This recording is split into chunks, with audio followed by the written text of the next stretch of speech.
예, 반갑습니다. 예, 임구입니다. 예, 본문에 앞서서 기도 발언문을 염송하고 본문에 들어가도록 하겠습니다. 모두 합장하시고 내면의 소리에 귀를 기울여 주시기 바랍니다. 기도 발언문. 나와 남이 둘이 아니요 부처 중생이 둘이 아니라 두라니 마음 근본에 귀하오니 이 자리에서 모든 소원 이루어지이다. 일체가 고정됨이 없이 놔두고 화하여 돌아감이라. 머무는 바 없이 그대로 응하게 하소서. 누군가 나를 괴롭히고 힘들게 하여도 나를 없인 여기고 분노케 하여도 나를 성불로 이끄는 소중한 인연이기에 두라니 마음에 감사하고 그대로 놓아가게 하소서. 함께하는 모든 이들이 불도를 이루어 일체 중생에게 이익을 주는 행복한 수행자가 되게 하소서. 허공꽃이 다하도록 고통받는 모든 중생들이 괴로움에서 벗어나 최상의 행복과 자유를 누리게 하소서. 둘이 아니기에 가슴에 맺히는 이 눈물은 연민의 눈물이요 감사의 눈물이요 환희의 눈물이라. 한바다를 이루어 남김없이 제독해 하소서. 나와 남도 없고 부처 중생도 없고 텅 비오롯한 이 마음 근본에서 본래로 대자유의 대장부였음을 스스로 증명케 하소서. 나무영산내상 불보살. 이렇게 한 자리 불법을 함께 나눌 수 있다는 거, 다갑성의 정말 지중한 인연으로 이렇게 함께 한다고 여겨집니다. 정말 법계 그리고 삼부에 진심으로 감사를 드리게 됩니다. 보통 절에서는 이제 신심이 난다는 표현을 많이 써요. 저희 초학 때 수자 스님들, 선방 스님들 흔히 신심이란 말을 많이 쓰셨는데 저도 이제 초학 때 그 신심이 대단했었던 것 같아요. 그리고 제방 선지식을 참방을 하면은 여러 가지 방편으로 제도를 하시는데 제일 기억에 남는 법문은 이겁니다. 너의 공부가 어느 정도 돼 있느냐? 너의 공부가 지금 어디까지 왔느냐를 아는 것은 너 스스로 너의 신심을 바라보면 알 수 있다 그랬어요. 지금의 나의 신심. 지금 이제 막 출발하신 분도 있을 테고 10년, 20년, 30년 아주 구참으로 이제 나름대로 불법에 이해가 있으신 분들이 있을 거예요. 그러나 신심의 차원을 가만히 놓고 보면은 과연 연식이 신심의 정도에 비례할까? 같이 비례할까? 글쎄요. 스스로 살펴봐야 돼요. 나의 신심이 지금 어디까지 와 있는지, 나의 신심이 지금 어느까지 성숙해 있는지를 보면 나의 수행과 신행의 깊이를 알 수 있습니다. 그래서 선지식들이 항상 너의 믿음을 돌이켜보라고 하십니다.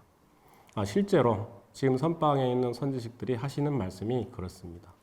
그리고 딱 보고 이 사람이 신심이 있는가 없는가 보고 살펴줘요. 공부를 살펴줘요. 신심이 없으면 아무리 기고만장해도 문 밖에서 문전박대합니다. 법에 대한 신심, 진실한 신심. 그런데 신심이란 말을 우리 많이 쓰고 있는데 과연 우리의 신심이 지금 어느 위치에 와 있는지 그리고 어떻게 나의 신심이 구성되어 있는지는 돌이켜볼 좀 더 면밀하게 돌이켜볼 기회가 있었나 싶어요. 많이 배우기도 하고 적게 배우기도 하지만 체계적으로 또 스승과 제자 간의 어떤 지도 관계가 분명해서 신심이 바로 성숙한 분이 있는 반면에 그렇지 못하고 맴돌다가 이절저절 옮겨 다니는 그런 경우도 있죠. 스님들도 일부 그런 분들도 있을 수 있습니다. 그래서 오늘 이 자리는 이제 막 시작하는 분 포함해서 이제 20년, 30년 나름대로 이제 어느 정도 나는 불교를 안다 하는 분들까지도 과연 나의 신심이 지금 어느 정도 성숙이 되어 있는가를 살펴보는 또 어떻게 잘 지금 잡아가고 있는지 잘 잡혀 있는지 돌이켜보는 시간이 됐으면은 오늘 법회는 의미가 있으리라고 봅니다. 그 초학 때 공부를 지어갈 때 에피소드를 잠깐 소개해 드리면은 좋은 표본이 되지 않을까 싶습니다. 제가 이제 초학 때 우리 노스님이 이제 선방 정진 들어가기 전에 당신께서도 관음 기도를 100일 기도 하셨다는 얘기를 들었어요. 그래서 저는 참선은 일찍이 이제 중학교 시절에 이제 아버님한테서 배워서, 아버님은 또 절에서 수련대에 가서 배우시고 와서 수식관 배우고 했는데, 어려서부터 참선을 하다 보니까 이 세계, 이 정신 세계에 대한 갈망이 아주 강했어요. 알고 싶은.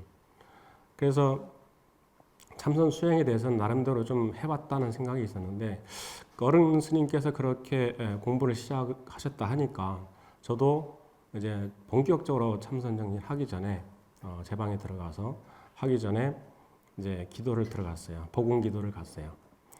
복음 기도를 가면 여러분 가보신 줄 알겠지만은 법당에는 부처님이 없죠. 그래서 좌복만 놓여져 있고 그 뒤에 유리벽으로 해서 그 뒤로 허공이 보이죠. 그래서 복음 기도를 하는데 보통 정근 기도를 하면 3시간씩 했던 것 같아요. 지금 하라고 그러면은 힘들 수도 있을 수도 있는데 안 해봤어요. 최근엔 안 해봤지만은 그때 당시에는 3시간은 기본적으로 정근 기도를 한 것 같아요. 기본적으로 아주 열심히 했던 것 같아요. 근데 때마침 그때가 초팔 지나고 이제 막 장마철인가요? 비도 오고 그래서 열심히 기도하고 있는데 비가 세차게 내리고 있었어요. 정말 세차게 내리고 그날따라 비가 참 많이 내렸는데 그 앞에 보궁에 보면은 그 석실이 있는데 그 석실이 이제 옛날 아주 옛날에 스님들이 정진하던 토굴이라고 그래요. 그 석실 옆에 어린 고사리 한 포기가 싹 자라 있는데 그 세찬 비바람에 휘날리는데 금방 자빠져서 부러질 것 같아요. 너무 연약해서 이제 어린 고사리라. 근데 그 세찬 비바람에도 자빠질 듯 벌떡 일어나. 근데 처음에는 이제 이렇게 눈을 이렇게 기도하면서 보니 참 얘가 안 됐구나. 처음엔 그랬는데 나중에는 그 오뚜기처럼 일어난 그 모습을 보면서 연불의 그 마음의 집중이 그쪽으로 쏠리기 시작해요. 그러면서 점점 감정이입이 되더니 어느 한순간 그 모습이 내 모습이구나 이렇게 마음이 개합이 되더라고. 어찌됐건 이 비바람, 이 누구도 나를 이렇게 세울 수 없는 내 이 한 몸을 버티려고 그 비바람에 그 어린 몸에 어린 고사리의 한 송이가 한 포기가 그 세찬 비바람을 맞으면서 자빠졌다 일어나고 자빠졌다 일어납니다. 그게 내 모습이고 그게 내 마음이. 어쨌거나 살아보려고 어쨌거나 나아지려고 지금 이 모습에서 이 살림살이에서 나아지려고 어쨌거든 일어나려고 하는 그 심정이 나와 더불어 다르지 않더라 이거죠. 우리가 살아가는 세상이 가만히 보면 그 모습이 그 모습이에요. 자식 걱정하랴, 부모 걱정하랴, 형제 걱정하랴. 좀 돈 좀 벌었다 싶으면 또 나가고 또 나가고 또 열심히 벌었으면 또 나가고 또 나가고 많이 벌었다 싶으면 애들이 말을 안 듣고 어쨌거나 나아지려고 좀 나아지려고 살다 또 살고 또 이만큼 살았으니 됐다 싶었더니 또 우리가 살아가는 사람들 각계 중생의 살림살이는 다를 수 있어요. 각자 차원이 다를 수 있어요. 그러나 그 나름대로 거기에서 더 나아지려고 거기에서 더 잘 살려고 거기서 더 행복해지려고 애쓰고 있지 않습니까? 우리 처사님, 거사님들, 우리 보살님들 어쨌거나 좀 나아지려고 아프면 어쨌든 나아지려고 이 병원 다니고 저 병원 다니고 나았다 싶으면 또 아프고 치료했다 싶으면 머리 빠지고 그러다 세월 다 보내고 불덩이 속으로 들어가는 거 아니에요. 어쨌거나 나아지려고 이보다 더 이 괴로움에서 벗어나서 이 하찮은 살림살이에 더 나아지려고 나아졌다 싶으면 또 자빠지고 그런 모습 하나가 그 어린 고사리의 모습과 다르지가 않아. 출가 수행한 스님들 다 건강하고 다 잘 살고 다 도통하고 그런 것 같습니까? 안 그렇습니다. 하다 보면 아프고 병원 가고 또 치료받고 또 어려운 몸 이끌고 또 선방 들어가서 열심히 또 정진하고 똑같아요. 어쨌거나 나아지려고 이 살림살이에서 좀 더 나아지려고 어쨌거나 이 고에서 벗어나서 해탈하려고 깨달음의 길을 가려고 이 모든 마음이 다르지가 않아요. 지금보다 더 나아지려고 하는 그 마음. 설령 차원이 다를지언정 그 나아지려고 하는 그 마음은 결국엔 깨달음으로 나아가고자 하는 발버리심과 다르지가 않아. 똑같아. 그래서 나은 사람, 잘난 사람, 못난 사람 없어. 똑같아. 길거리에서 만난 노숙자를 만나도 그 모습에서 벗어나려고 얼마나 했을 거야. 그 모습이 내 모습이야. 저 풀밭에서 기어가는 개구리 한 마리, 고슴도치 한 마리, 그 모습에서 벗어나려고 어쨌거나 자식 새끼 먹이려고 먹이 쫓아다니는 게 그 살림살이 아니에요. 그래서 기도하고 하는 순간, 어느 순간에 눈물이 흐르기 시작합니다. 연민의 눈물. 그 모습이 내 모습이고 내가 나를 연민한 눈물이죠. 불보살이 나를 연민하는 눈물 똑같습니다. 어쨌거나 내 법당에 와서 법을 들으라 하는데도 법당에 안 오는 중생들이 얼마나 많습니까? 그래서 부처님은 집 나간 아들과 딸과 같다 그래요. 불법을 못 만난 자, 부처님 곁에 못 오는 자, 부처님 곁에 왔어도 불법을 게을리하는 자, 수행을 게을리하는 자, 공부를 게을리하는 자, 불법을 비방하는 자, 외도고 사도고 배척의 대상이 아니라 집 나간 아들과 딸과 같다 그래요. 그 마음이 그 마음이에요. 어쨌거나 이 내 자식들 들어와서 교육시키고 어쨌거나 공부 잘해서 해탈법문 성취하길 바라는 그 마음, 우리 부모님하고 똑같아. 그 고사리 한 송이 한 포기와 똑같아. 지금 이 모습에서 벗어나서 좀 더 나아지려고, 좀 더 행복해지려고. 그래서 우리가 만나는 일체의 인연, 일체의 중생이 나와 더불어서 하나도 다르지가 않아.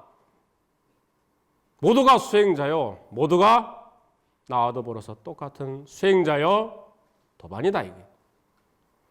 그래서 어느 누구를 비방하고 어느 누구를 멸시하고 못났다고 하대하고 괄시하고 그럴 일이 있겠습니까? 우리 불자들은 어떤 위치에 어떤 환경이 있더라도 갑질하면 절대 안 돼. 다 내 도반이요. 다 수행자고. 버릴 인연 하나도 없습니다. 혹시나 지금 내가 살고 있는 생활 여건에서 내가 누군가를 업수히 여긴다면 절대 스스로 참여하고 설령 내 아들, 딸이라 하더라도 내 부하 직원이라 하더라도 인간관계로서는 위아래가 있을지언정 내면에서는 진정으로 나와 더불어서 수행자로서 도반으로서 바라볼 수 있어야 됩니다. 진정 신심이 있는 불자라면. 그들이 갖는 행복을 갈구하는 그 마음은 내가 지금 당장 깨달음을 성취하리라 발버리심하는 그 마음과 하등의 차별이 없어. 똑같아. 그걸 알고 나면은 일체 중생을 바라보는 마음이 달라집니다. 경건해지고 감사해집니다. 누구를 만나든 감사하게 바라봅니다. 내 도반이요. 나와 더불어 똑같은 수행자.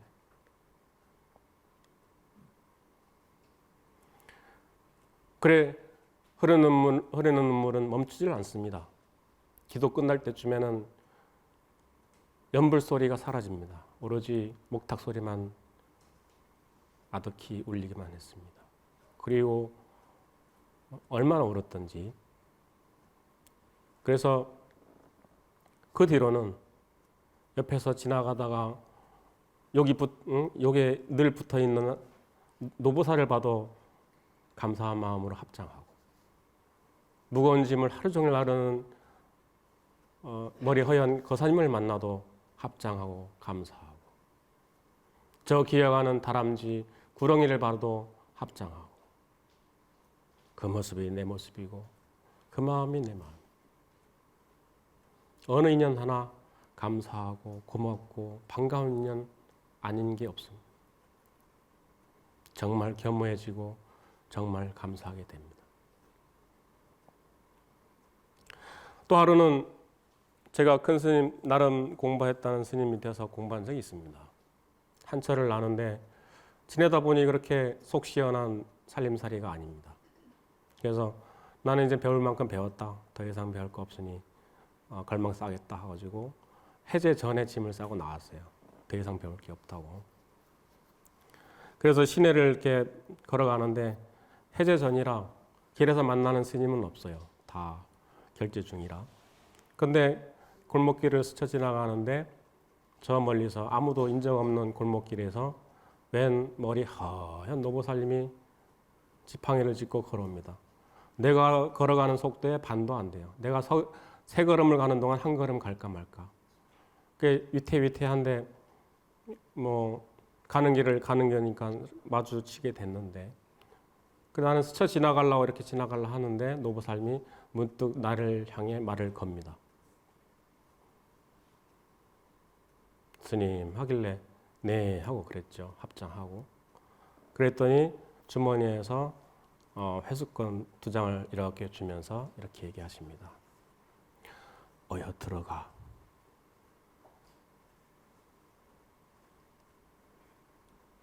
생전 처음 보는 보살이에요. 생전 처음 봤는데, 그리고 나도 낯선 길이었는데 골목에서 마주쳤는데 보자마자 말을 걸더니 회수권 2장을 이렇게 주면서 그 회수권을 주면서 어여 들어가 그러는 거예요. 문득 나도 무슨 사연인가 싶어서 순간적으로 말문이 막혔는데 엉겹결에 주는 회수권을 받고 물끄러미 서 있었는데 그러고 몇 초 있었는지 몰라요. 그냥 주고는 꾸벅꾸벅 가시더라고. 그리고 몇 걸음을 갔는가? 몇 초 사이에 아차 하면서 딱 돌아봤는데 노보살님이 사라졌어요. 몇 초 사이에. 그러면은 그 다음 골목골목 몇 초 사이에 뛰어가지 않은 한은 골목으로 빠질 일 없는데 그래도 혹시 모르니까 뒤쫓아갔어요. 뛰어서. 그래서 골목골목 다 뒤져봤는데 안 보여요. 어디로 갔을까요?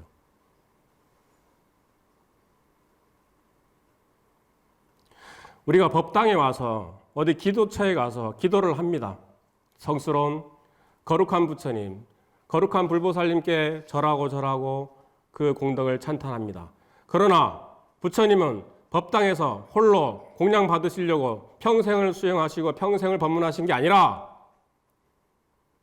거룩한 모습으로 아름다운 모습으로 제자들 앞에서 나타나려고 그렇게 수행하신 것이 아니라 늘 우리 곁에서 형상과 모양에 구애받지 않고 어디서든 나툴 수 있는 공롱을 갖추신 분입니다.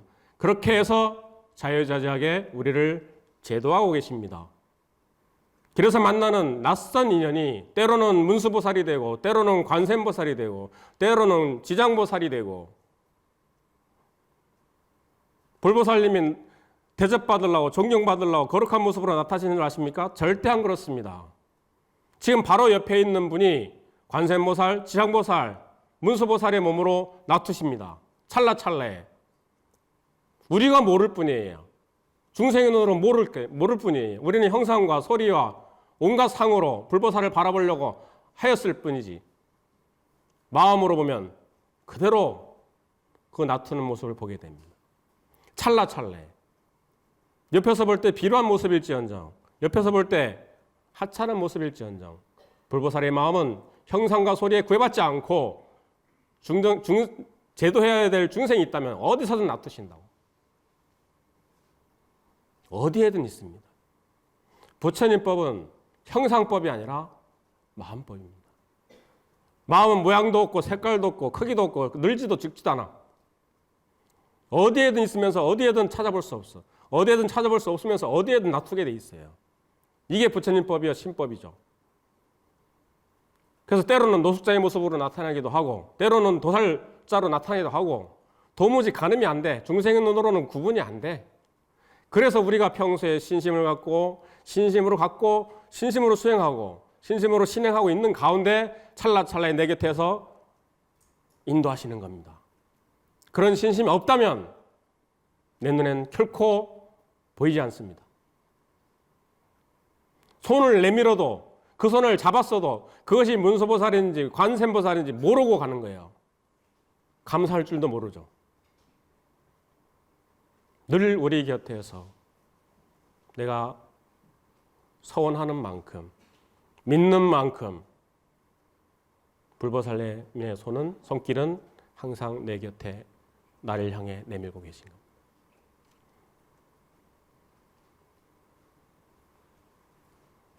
일체 중생이 나와 더불어서 수행자여 도반이여 동시에 찰나찰나에 불보살로서 나에게 다가옵니다. 설령 나를 괴롭히고 힘들게 하더라도, 나를 업신여기고 분노케 하더라도 그러하여금 나는 지혜를 성취하고 결국에는 성불로 나아갈 수 있는 소중한 힘, 그렇다면 그 두란인 마음에 감사하고 그대로 놓아가야지. 버릴 인연 하나도 없습니다.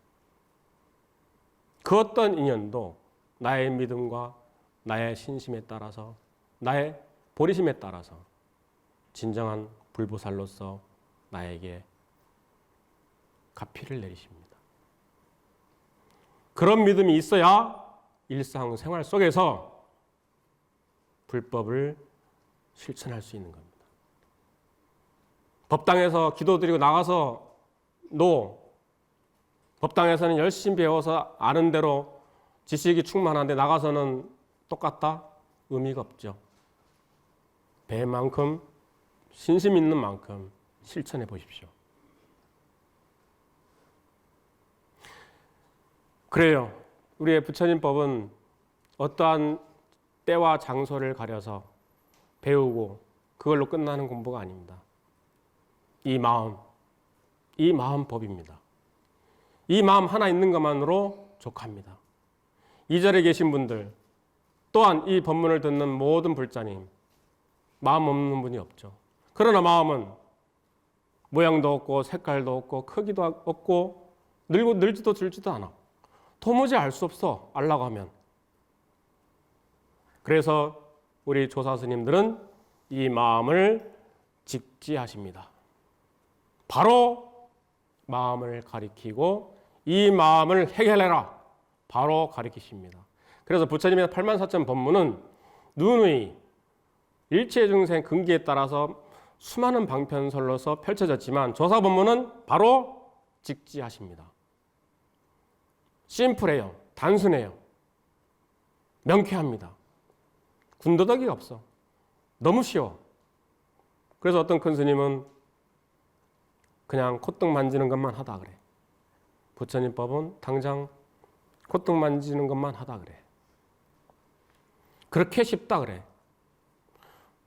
그래, 너무 쉬워서 너무 어려워 또. 너무 쉽다고. 간단해요. 우리 조사 법문은 간단합니다. 5줄, 6줄 넘어가지도 않아. 즉심 시부리라. 지금 너의 마음이 이 법문을 듣는 그 마음이 곧 부처니라.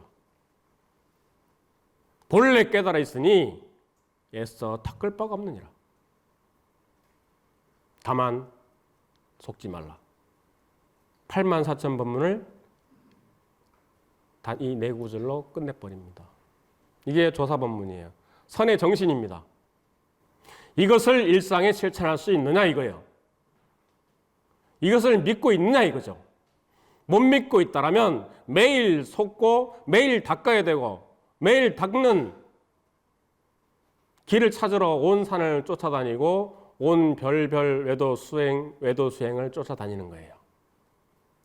안 믿기니까, 믿지 못하니까, 믿음이 없으니까. 뭔가를 부수고 들어와서 해결되리라고, 뭔가 만들어서 들어와서 해결되리라고, 성취하리라고 생각하지만 천만의 말씀입니다. 부처님의 핵심 법문, 조사님 핵심 법문은 바로 원 자리에서, 본래 자리에서 치고 나갑니다. 그래서 버릴 법이 하나도 없는 거예요. 내 내면에서 부처님과 차등에 한치의 오차도 없는 그 마음자리에서 출발을 합니다. 깨달음의 자리에서 출발을 합니다. 그래서 닦을 바가 없는 거예요. 그래서 도불 용서 그래. 애써 닦지 마라. 속지 마라. 밖으로 내닫는 마음에 매번 휘둘리니 진정 내 중심을 잃고 내 본 마음을 떠나버리는. 봄을 찾아 온 산을 뒤적이고 온 산을 넘고 강을 넘어서 봄을 찾아다녔지만 문득 돌아와서 집에 앞마당에 봤더니 예쁜 꽃이 피었더라 그래요. 왜 이 자리가 분명히 밝힌 자리요, 역대조사 선지식에 분명히 설했던 그 자리인데 왜 이 자리를 놔두고 밖을 찾아 나다니고 밖으로 만들어 다니고 밖으로 구해 다니냐 이거죠. 이미 구족되어 있는데 이 간단 명료하고 명쾌한 이 법문을 좀 더 친절하게 풀어서 또 말씀하십니다. 이 마음 곧 부처니라 즉심 시불이라. 이 마음이 어떤 마음이냐? 본래 청정에서 본래 물든 적이 없다. 이 마음은 결코 생멸하는 마음이 아니다. 그래서 윤회할 일이 없어. 허공에다가 아무리 온 색깔 페인트를 던진들 허공이 물든 적이 있느냐고? 없어요. 사직구제 왜 지내지는지 아십니까? 몸을 벗고 나니까 알아, 영가님이. 그때야 후회. 그래서 기회를 주는 거야, 49일. 이때 마지막 부처님 법문을 열심히 배워서 이때라도 공부 끝내라. 그래서 우리가 49일 천도제 할 때 맨 처음 거부를 하고 나서 해주는 첫째 법문이 뭐냐고. 이 신령스러운 근원은 맑고 고요해서 예과 지김이 없다. 이미 몸을 벗은 영가님께 처음으로 설하는 법문이 그렇습니다. 그게 다만 영가님을 위해서만 하는 법문인 것 같습니까? 아닙니다. 역대조사 선지식이 우리에게 누누이 얘기했던 그 법문입니다. 그 법문을 살아서는 얘기해줘도 돌아서면 딴 일하고 집안일 하느라고 까먹고 직장생활 하느라 까먹고 회사 운영하느라 까먹고 잊어버리고 믿음은 희미해지고 소중한 줄 몰라. 소중하다고는 했는데 믿고는 싶었는데 그러나 몸을 놓고 나니까 그제서야 알아. 그때 영가님이 와서 3배를 올린다고. 그때서야 옆에 와서 독경할 때 같이 독경하는 거예요. 살아서 믿고 살아서 증명하고 살아서 느껴보라 이거야. 살아서 체험해보라 이거예요. 이 마음 본래 청정해서 결코 물들지 않고 결코 생사가 없어. 그래서 이 자리는 일체를 구족해 있어. 부처님과 더불어서 똑같은 지혜와 공덕을 갖추고 있다. 부처님께서 깨달음을 성취하시고 나서 바로 선언하십니다. 나와 더불어서 일체 중생이 똑같이 나와 더불어서 똑같은 공덕을 갖추고 있구나. 찬탄을 하십니다. 그리고 이 자리는 결코 흔들림이 없습니다. 그 어떤 경계에서 설령 우리가 성을 내고 탐욕하고 시기질투하는 가운데에서도 이 자리는 결코 동요하지 않아. 이 자리가 바로 부처님의 마음이요 부처님의 삼매 자리입니다. 이것이 핵심입니다. 여러분은 때로는 옹졸하게 살아야 할지언정 때로는 화내고 때로는 싸우고 하찮은 중생살인 것 같지만 본래 내 마음 자리는 한날 한시도 부처님 삼매를 떠난 적이 없어. 내가 숨쉬고 밥을 먹고 사람을 만나 이야기하고 떠드는 가운데서도 학교 다니고 직장 다니고 그 어떤 모습으로 어떤 형성으로 살아간다 할지라도 단 한날 한시도 부처님의 삼매를 떠난 적이 없다. 결코 무너지지 않는 삼매요. 만약에 부처님의 삼매가 저 거룩한 모습에만 있다, 저 서방정도 극락세계에만 있다 하면 이것은 생멸법이죠. 일어났다 사라지는 백천삼매 중 하나일 뿐입니다. 백천삼매는 반드시 소멸하게 되어 있습니다. 일어나는 것은 반드시 사라진다. 부처님 법이에요. 그러나 부처님의 근본 삼매는 난 적도 없고 멸한 적도 없어. 나지도 않고 멸하지도 않아. 크지도 작지도 않아. 온 우주를 다 채우고도 흔적이 없어. 텅 비어 있어. 텅 비어 있다 그러면 그나마 친절해. 왜? 일체를 수용하고 일체를 다 내어줘. 이것이 부처님 삼매지. 그래서 나는 그 자리를 떠난 적이 없어. 여러분이 집에서 여기까지 오는 동안에 TV 앞에 앉는 그 동안에도 그 자리를 떠난 적이 없는 거예요. 한날 한시도. 머리를 극적이고 등을 긁고 효자손으로 등을 긁는 그 순간에도 그 자리를 떠난 적이 없어요. 부처님 삼매는 어느 한 곳에 특정 곳에 있는 것이 아니라 지금 이 자리 함께하고 있는 거예요. 내가 밥을 먹으면 온 우주법계가 밥을 먹는 것이고 온 부처님이 같이 밥을 먹는 것이요. 이해되시겠어요? 그래서 부처님 삼매를 한 번도 떠난 적이 없으니 뭔들 못하겠어요. 내 근본에서 돌아간다면, 근본 부처님의 위치에서 자리에서 돌아간다면 뭔들 못하겠어요. 그래서 능생만법, 그래. 능의 만법을 내느니라. 그게 즉심시불의 뜻이요. 지금 본문을 듣는 자 그 마음이 부처니라. 이 말 한마디에 이 모든 뜻이 다 들어있는 거예요. 이게 이해되시겠냐고. 이제 믿을 수 있겠냐고. 믿는다면 실천해 보시라고. 일상생활에서. 저 뭐냐면 깊은 산중에 들어가서 거기 가서 배울 게 아니고 지금 매일, 지금 이 순간부터 텔레비 보면서, 요리하면서, 청소하면서 그 자리가 그 자리예요. 나는 지금 부처님 삼매를 떠난 적이 없고 그 자리예요. 부처님과 대화하는 거예요. 부처님과 만나고 있는 거예요. 부처님이 같이 요리하고 있는 거예요. 다 거기서 하고 있는 거예요. 그리고 나라고 내세울 나는 어디도 없어. 없으면서도 분명한 거예요. 내 삶이. 아시겠어요? 이것이 우리가 믿어야 될 불법이요. 부처님의 가르침이요. 조사의 가르침이요. 이 얼마나 위대하면서도 심플합니까? 명쾌합니다. 이게 조사 법문이에요. 다만 물들지만 말라. 밖으로 내닫는 이 마음만 쫓지 말라. 안으로 돌려놓고 일체를 다 돌려놓고 스스로 그러하게 하라. 이미 구족되어 있는 지혜와 공덕과 이미 갖춰져 있는 삼매 속에서 스스로 나오게끔 하라. 그래서 방아착 그러는 거예요. 방아착이 그냥 집착하지 마라. 수없이 떠들어요. 수없이 얘기해요. 수많은 법문에 나옵니다. 방아착이 무슨 뜻인지 이제 아시겠어요? 이제 아시겠어요? 그냥 집착을 놓으락 하니 노는데 돌아서니까 좀 아까워. 조금 챙길 거야. 욕 안 먹을 정도. 그게 중생심이라니. 놓으려면은 다 놔야 돼. 다 맡겨야 돼. 생사마저도 맡겨야 돼. 절벽에서 마지막 목숨이 떨어질 그 순간 절벽에서 마지막 손을 놓을 수 있는 용기가 필요해.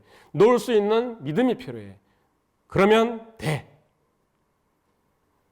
참선해 보신 분은 알겠지만 어느 한순간 내 목숨이 완전히 소멸하리라.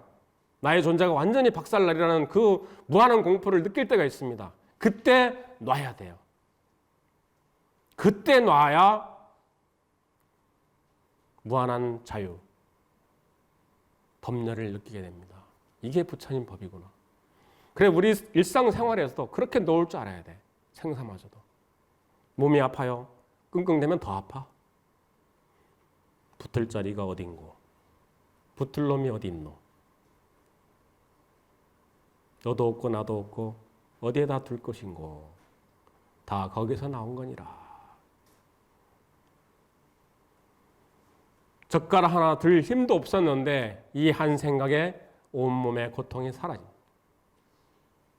그나마 좀 이 신심을 실천해 본 분은 이 몸 사라짐의 체험을 반드시 거칩니다. 수행에 기본적으로 거쳐야 될 과정 중에 하나가 몸 사라짐입니다. 이 몸 사라짐을 체험해 보고 나면 고통은, 병고는 우습게 보이죠. 해보시라고. 이게 깊은 산중에 10년, 20년 수행한 스님만 누리는 공능이 아니라 여러분께 허락된 공능이에요. 이 법문을 듣는 자, 이 법문을 듣는 그 마음이면 족하다 이거예요. 못 배워도 좋아. 잘났든 못났든 상관없어. 이 마음은 누구에나 허락되어 있고 누구나 갖춰져 있는 마음이에요. 이 법문을 듣는 자. 차별이 없어요. 재산이 많든 적든, 많이 배웠든 못 배웠든, 잘생겼든 못생겼든 아무 상관없어요. 여러분 모두에게 허락된 부처님의 법입니다. 그것을 실천하고 느껴봐라 이거죠.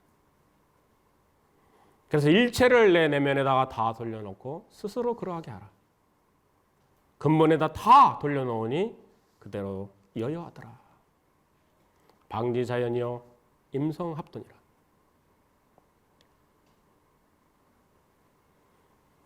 그래서 일상생활에서 이것을 실천하다 보면 저절로 무심이 됩니다. 무심이 그냥 무심해야지 무심이 아니라 진정한 믿음이 근간이 돼서 믿음이 근본적으로 익어가면 저절로 무심이 됩니다. 그러면서 동시에 아까 말씀드린 대로 일체 중생을 바라보고 일체 인연을 바라볼 때 나와 더불어서 똑같다. 그 모습이 내 모습이요 그 마음이 내 마음. 둘러보지 말라. 여기까지 왔다라면 여러분은 10년, 20년 선방 수행한 수행자 못지않게 여여한 모습을 갖추게 될 것입니다. 그래서 마저 스님 법문이 그러했고 조주 스님의 오도성이면서 원문 스님이 아주 즐겨 쓰시던 개송이 있습니다. 봄이면 꽃이 만발해서 좋고 여름에는 산들바람 불어 좋고 가을이면 달빛 밝아 좋고 겨울이면 하얀 눈 덮여 좋네. 이 마음에 허드레이 걸어놓은 게 없으니 이 시절 참 좋구나. 인간 세상 참 좋은 시절이구나. 그냥 서정시고 그냥 풍류적인 시가 아닙니다. 이 부처님 세계, 이 자리가 부처님의 세계요, 부처님 법당이요, 극락세계라는 것을 한 생각에 이렇게 시로 내놓습니다. 여러분도 나날이 늘 호시절로 좋은 시절로 보냈으면 합니다. 그래요. 그래서 옆에 있던 스님이 이 조주 스님에게 다시 질문을 던집니다. 그러면 이 가을날 단풍이 무르익고 오곡이 풍성하고 이렇게 좋은 시절인데 단풍이 다 지고 산가들의 마른 나무까지만 앙상이 남았을 때 어떡하시겠습니까? 그럽니다. 그때 조주 스님이 한 말씀 하십니다. 온몸으로 가을바람을 맞이함이로다. 네, 기도 발언문으로 마무리하겠습니다. 처음 시작할 때 그냥 흘려드렸었으면은 이 법문을 잘 새겨보시면서 이 기도문을 들어보시면 좀 새로워질 것입니다. 기도 발언문 하겠습니다. 합장해 주시기 바랍니다. 기도 발언문. 나남이 둘이 아니요 부처 중생이 둘이 아니라 두라니니 마음 근본에 기하오니 이 자리에서 모든 서원 이루어지이다. 일체가 고정됨이 없이 놔두고 하여 돌아갑니다. 머무는 마 없이 그대로 응하게 하소서. 누군가 나를 괴롭히고 힘들게 하여도 나를 업신여기고 분노케 하여도 나를 성불로 이끄는 소중한 인연이기에 두라니 마음에 감사하고 그대로 놓아가게 하소서. 함께하는 모든 이들이 불도를 이루어 일체 중생에게 이익을 주는 행복한 수행자가 되게 하소서. 허공끝이 닿도록 고통받는 모든 중생들이 괴로움에서 벗어나 최상의 행복과 자유를 누리게 하소서. 둘이 아니기에 가슴에 맺히는 이 눈물은 연민의 눈물이요 감사의 눈물이요 환희의 눈물이라. 한 바다를 이루어 남김없이 제독케 하소서. 나와 남도 없고 부처 중생도 없고 텅 비오롯한 이 마음 근본에서 본래로 대자유의 대장부였음을 스스로 증명케 하소서. 나무 영산내상 불보살, 나무 자상 불례불, 나무 시아본사 서가모니불. 네, 감사합니다.